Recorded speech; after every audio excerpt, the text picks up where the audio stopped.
sur les retraites, il se trouve que c'est un sujet où l'action publique a agi. Hein, et donc, il y a quelqu'un que tout le monde a oublié, effectivement, qui s'appelle Lionel Jospin, qui avait mis en place un fonds de réserve pour les retraites. Ce fonds de réserve, il est doté de plus de 30 milliards. 35, je dirais même. Voilà. Ouais.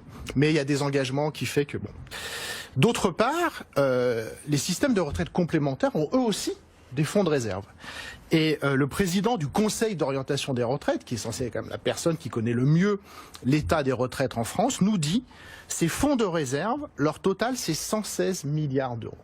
Donc au bas mot, on a, j'avais en tête aussi. Voilà, au bas mot, on a 150 milliards de réserves pour les retraites. Il y a un petit problème, Gilles, dans votre... Non, non, mais...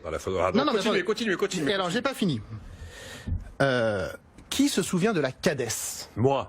Bah oui. 96, On suit le sujet. création de la Caisse d'amortissement de la dette sociale financée par la CRDS, la contribution au remboursement de la dette sociale dont la durée de vie a été prolongée en théorie et ne peut plus être prolongée au-delà de 2024. 20 sur 20. Hein. Ouais. Élève Dose, vous avez les félicitations du jury. Merci. Donc en 2024, effectivement, la CADES... Mais attendez, j'ai pas présenté les autres en fait. Non, mais attendez, je finis, parce que c'est quand même On incroyable. sait même pas qui est Gilles Ravaud là pour l'instant. Oui, mais c'est pas grave. Ça n'a aucune espèce d'importance.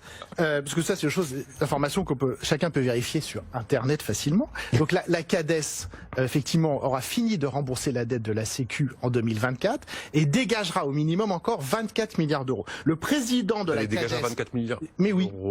oui. Jean-Louis Ray déclare « Aucun gouvernement n'a eu à arbitrer une telle manne ».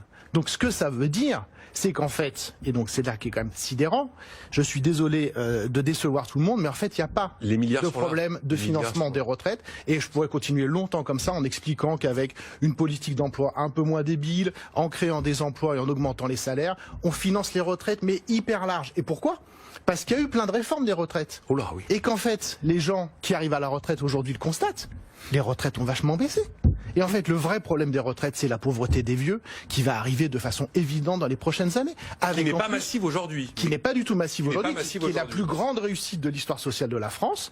Parce qu'avant, quand on était vieux, soit on avait du patrimoine, soit on était pauvre, et la grande majorité des gens étaient pauvres. Et la première réussite de notre système social, c'est qu'on a un taux de pauvreté parmi les vieux, qui est effectivement un des plus bas du monde et un des plus bas de l'histoire, évidemment.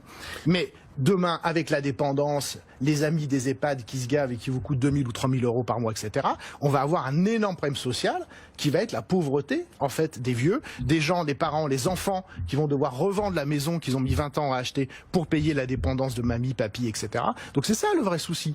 Et je passe sur l'incroyable écart d'espérance de vie qui existe dans notre pays. Étude de l'INSEE de 2017, 13 ans d'écart d'espérance de vie entre un ouvrier qualifié et quelqu'un comme moi. C'est quand même des trucs énormes.